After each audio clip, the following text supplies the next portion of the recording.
میرے بھائیوں، میں اب احباب کی خدمت میں سورہ عصر کا ترجمہ و تفسیر پیش کرنے جا رہا ہوں۔ میں یقین سے کہتا ہوں کہ اگر آپ نے اس کو مکمل سماعت کر لیا تو آپ کی ساری زندگی کے لیے اللہ تعالیٰ کے کرم اور فضل سے یہ ایک سورت کافی ہوگی۔ پہلے اس سورت کا شان نزول سماعت فرمائیں۔ تفسیر بحر العلوم اور صاحب کتاب کا سن وصال ہے 375 ہجری۔ تو تفسیر بحر العلوم میں یہ لکھا ہوا ہے، ان ابا بکر لما اسلم، کہ جب حضرت سیدنا ابو بکر صدیق رضی اللہ تبارک و تعالیٰ عنہ آپ نے اسلام قبول کیا، قالوا خسرت یا ابا بکر، حضرت ابو بکر صدیق کو کافروں نے کہا، ابو بکر تو نے بڑے خسارے کا سودا کیا، بڑے گھاٹے کا سودا کیا۔ اب سنیے حضرت ابو بکر صدیق نے ان کے جواب میں کیا کہا۔ آپ نے فرمایا بھی میں نے گھاٹے کا سودا کیوں کیا؟ انہوں نے کہا کہ تو نے اپنے باپ داداؤں کا دین چھوڑ کر نیا دین اختیار کیا ہے۔ تو حضرت تاجدار صداقت نے جو جواب دیا وہ سنہرے حروف ہیں اور زندگی بدلنے والے الفاظ ہیں۔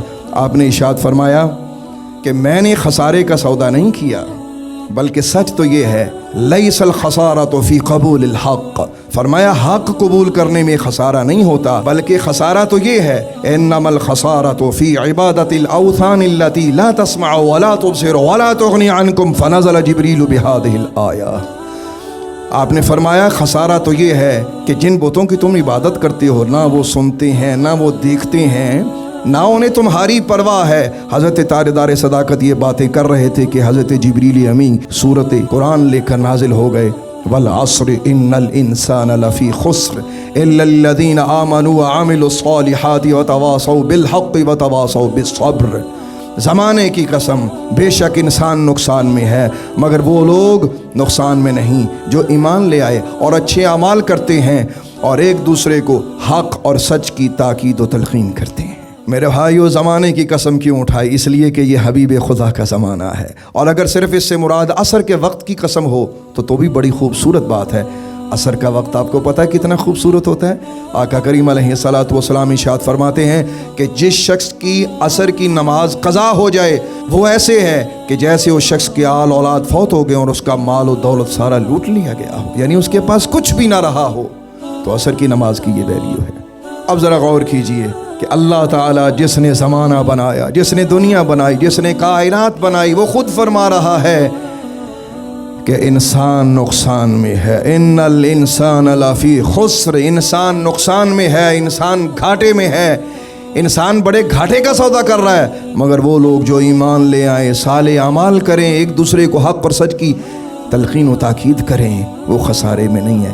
کائنات بنانے والا فرماتا ہے اگر خسارے سے نکلنا ہے تو ایمان لے آ، اگر خسارے سے نکلنا ہے تو اچھے اعمال کر، اگر گھاٹے کے سودے سے نکلنا ہے تو ایک دوسرے کو اچھی بات کا حکم دے، خود بھی اس کو اچھی بات کہے اور اس سے بھی اچھی بات سن۔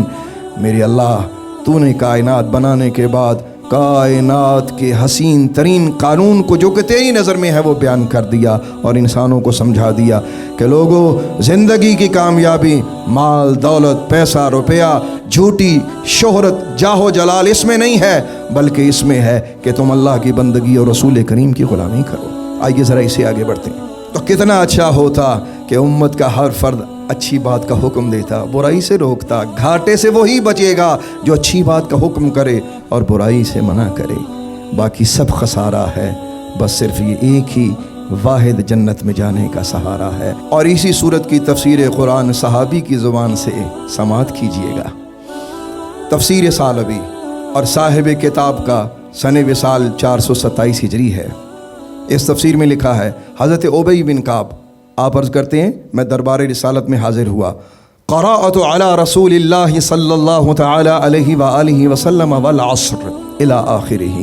وہ کہتے ہیں کہ میں نے نبی کریم رؤوف رحیم علیہ الصلاۃ والسلام کی بارگاہ اقدس میں یہ پوری سورت کریمہ تلاوت کی اور میں نے عرض کیا، فقلت یا رسول اللہ بأبی وانت و امی، یا رسول اللہ میرے ماں باپ آپ پہ قربان جائیں، وما تفسیرها، یا رسول اللہ اس سورت کی یا ان 3 آیات کی تفسیر ارشاد فرما دیجئے۔ تو سنیے میرے آقا کریم علیہ الصلاۃ والسلام نے اس کی جو تفسیر بیان فرمائی۔ حضور فرماتے ہیں والعصر، اس سے مراد یہ ہے کہ اللہ تبارک و تعالی عصر کے وقت کی قسم بیان فرماتا ہے، ان الانسان لفی خسر، کہ بے شک وہ انسان نقصان میں ہے۔ اس سے مراد ابو جہل ہے،